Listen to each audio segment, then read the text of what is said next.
ভ্রমণের দ্বিতীয় দিন কি করলাম। রুমের অবস্থা বেহাল। এই হচ্ছে বাহির।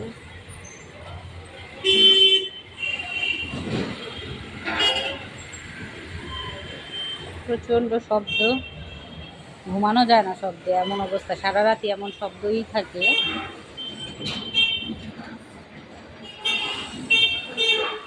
মনে হচ্ছে বাংলাদেশ, তাই না?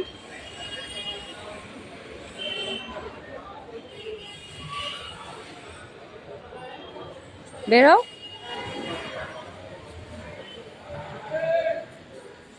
আমরা এখন নাস্তা করব।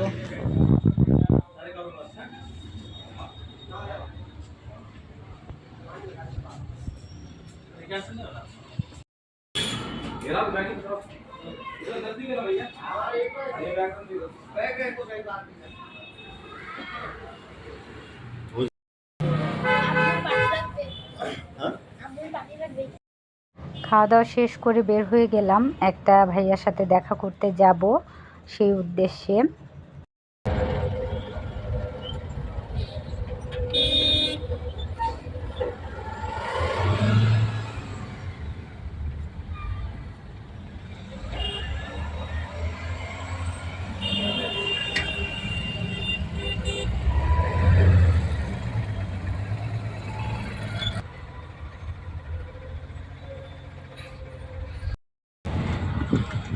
উবারের যে ড্রাইভার ভাইয়া ছিল উনি বলছিল এটা নায়ক শাহরুখ খানের স্কুল, মানে সে স্কুলে পড়েছে, তাই ভাবলাম একটু ভিডিও করে দিই, সবার সাথে শেয়ার করতে পারবো।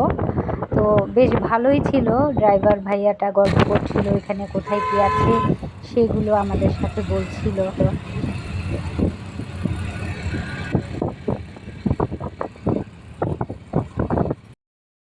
পথ যেন ফুরাতেই চাইছে না, বাংলাদেশের চেয়ে কোনো অংশে এখানেও জ্যাম কম না। তো এতক্ষণে হয়তো বা আপনারা বুঝে গিয়েছেন আমরা কোথায় এসেছি, আমরা দিল্লি এসেছি।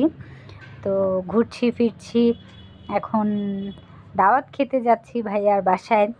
তো আয়াত খুব বিরক্ত, বোর হচ্ছে। আরেকটা জিনিস এখানে দেখলাম, ওই যে ঘোড়াগুলো, ওদের পেছনে একটা ভ্যানের মতো আছে, ওটায় ফ্রুটস বিক্রি করে। তো কিছু মিষ্টি নিব এখন।